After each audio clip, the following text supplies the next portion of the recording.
पिछले लेक्चर में हम लोग वास्तविक संख्या का इंट्रोडक्शन देखे थे और साथ में हम लोग क्वेश्चन नंबर 2 तक भी किए थे। तो आज से हम लोग क्वेश्चन नंबर 3 का शुरुआत करते हैं। तो देखिए क्वेश्चन नंबर 3 में क्या कह रहा है, क्वेश्चन नंबर 3 में क्या कह रहा है, एल्गोरिदम के प्रयोग से निम्नलिखित के मौसा ज्ञात करना है।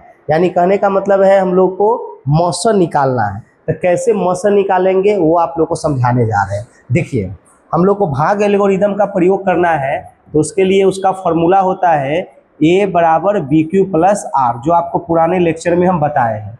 ठीक है, तो हम लोग को इन दोनों का मौसा निकालना है। तो इसमें ध्यान रखिएगा, हमेशा भाज्य उसको मानेंगे जो बड़ा होगा, आप भाजक उसको मानेंगे जो छोटा होगा। तो ये हमारा ये छोटा है, तो ये हमारा भाजक हो जाएगा और ये क्या हो जाएगा, हमारा भाज्य हो गया। ठीक है, तो चलिए हम लोग भाग लगाते हैं। यहाँ पर 252 में हम लोग को भाग देना है 1540, 252 से भाग देना है 1540 में। तो देखते हैं कितना मरतबे लग सकता है। ठीक है, तो देखिए आप लोग ट्राई कीजिए कितना मरतबे लग सकता है। कोशिश करते हैं हम लोग 7 मरतबे लगाने का। अगर 7 मरतबे लगाते हैं तो देखिए ये हो जाएगा 7 दूना 14 हो जाएगा, हासिल 1, 7 पचे 35, 35 है 1, 36 हो जाएगा, हासिल कितना हो जाएगा, हासिल 3 हो जाएगा। तो बताइए यहाँ 7 दूना 14, 14 3 17, यानी ज़्यादा हो रहा है, ऐसे नहीं लगा सकते। चलिए आगे बढ़ते हैं। तो हम लोग देखते हैं कितना मरतबे लगा सकते हैं, ऐसे सोचना है आप लोगों को। तो आप ऐसा करते हैं कि हम 6 मरतबे ट्राई करते हैं। तो 6 दूना 12 हो जाएगा, हासिल 1, और 6 पचे 30, और 30 एक कितना हो जाएगा, 31 हो जाएगा, हासिल 3 हो जाएगा, और 6 दूना 12, और 12 3 कितना हो जाएगा, 15, यानी अब भाग लग सकता है। ठीक है, भाग लगाना जानते होंगे। ठीक है, हमको इससे बड़ा नहीं लगाना है, इससे छोटा मरतबे लगाना है। तो बताइए इसको घटाएंगे तो यहाँ पर कितना आ जाएगा, 8 आ जाएगा, और इधर कितना आ जाएगा, यहाँ पर 3 में से ये 2 हो जाएगा, और इधर कैंसिल हो जाएगा। अब इसी को हम लोग को स्टेप बाय स्टेप यहाँ पर लिखना है। तो आपको ये पता होगा कि ये भाज्य होता है, ये भाजक होता है, ये भागफल होता है, और ये शेष होता है। तो चलिए उसी में से हम लोग लिखते हैं। बताइए यहाँ पर हो जाएगा 1540, और यहाँ पर कितना है 252 इंटू कितना हो जाएगा 6, आप प्लस कितना हो जाएगा 28। तो ये तब तक प्रक्रिया चलते रहता है जब तक कि शेषफल 0 नहीं आ जाता। तभी शेषफल 0 नहीं आया है तो लिखेंगे कि चूंकि शेषफल नॉट इक्वल टू 0। ठीक है, फिर अगला स्टेप की ओर बढ़ते हैं। अब ये जो शेषफल है ना, इससे भाग लगाना है ये भाजक में। ठीक है, तो अब चलिए कितना मरतबे लगता है हम लोग देखते हैं। ये 9 मरतबे लगा के देखते हैं। तो देखिए 9 9 8 72 हो जाएगा। ठीक है, हासिल 7 हो जाएगा, और ये 9 दूना 18, 18 7 कितना हो जाएगा, 25 हो जाएगा। तो देखिए यहाँ पर पूरा पूरा क्या हो जा रहा है, कैंसिल हो जा रहा है। ठीक है, अगर पूरा पूरा कैंसिल हो जाता है तो भाग विधि से मौसा अगर निकालते हैं, यही अंतिम भाजक हमारा क्या कहलाता है, मौसा कहलाता है। तो वही चीज़ यहाँ पर हम लोग लिखेंगे। बताइए यहाँ पर लिखेंगे 252 बराबर लिख सकते हैं 28 गुने क्या लिख सकते हैं, 28 गुने 9, आप प्लस क्या लिख सकते हैं 0, तो लिख सकते हैं। इसलिए शेषफल का मान जो हो गया वो क्या हो गया, 0। तो अगर मौसा का अगर बात करते हैं यहाँ पर कि मौसा क्या होगा, तो अंतिम भाजक कितना है 28, इसलिए मौसा कितना हो जाएगा 28 हो जाएगा। इस तरह से हम लोग क्या करते हैं, क्वेश्चन को बनाएंगे। ठीक है, तो चलिए हम लोग नेक्स्ट क्वेश्चन की ओर बढ़ते हैं। समझ में आ गया होगा। ठीक है, एक बार नोट कर लीजिए आप लोग। चलिए आगे बढ़ते हैं हम लोग नेक्स्ट क्वेश्चन की ओर। चलिए क्वेश्चन नंबर हम लोग देखते हैं 2, इसका 2 नंबर।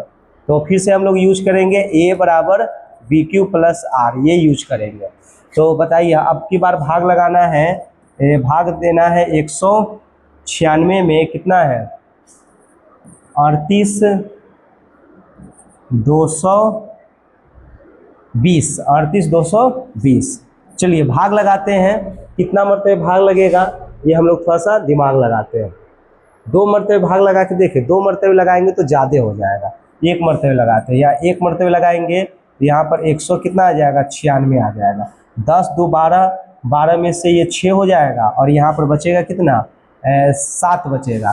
तो 10 7 17, 17 में से 9 जाएगा तो कितना बचेगा 8 बचेगा और यहाँ पर 1। ठीक है, और आगे बढ़ते हैं हम लोग।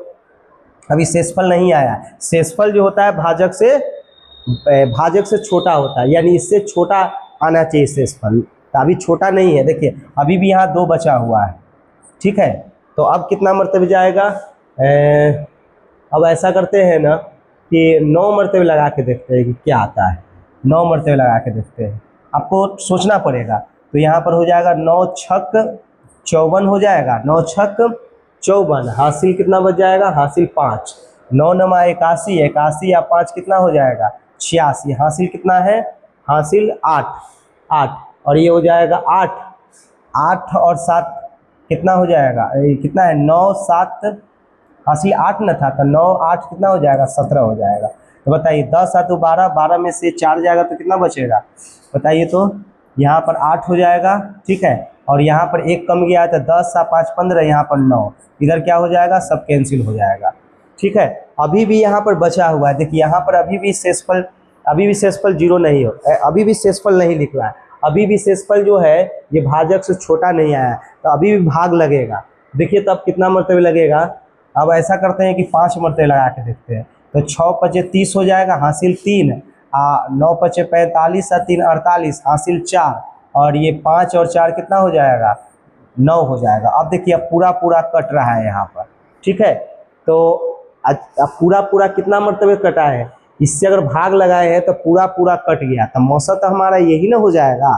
तो इसलिए हम लोग यहाँ पर लिखेंगे, ये लिखेंगे कि 98 38 और 220 बराबर लिख सकते हैं 196 और गुने 195 और प्लस क्या हो जाएगा? 0। तो इसलिए यहाँ पर ही शेषफल 0 आ गया है, तो आगे हम लोग को बढ़ने का ज़रूरत नहीं है। ठीक है, तो यहाँ से हम लोग लिख सकते हैं कि मौसा का बात करते हैं तो मौसा कितना हो जाएगा? तो मौसा हो जाएगा 196 आ जाएगा। तो समझ में आ गया होगा।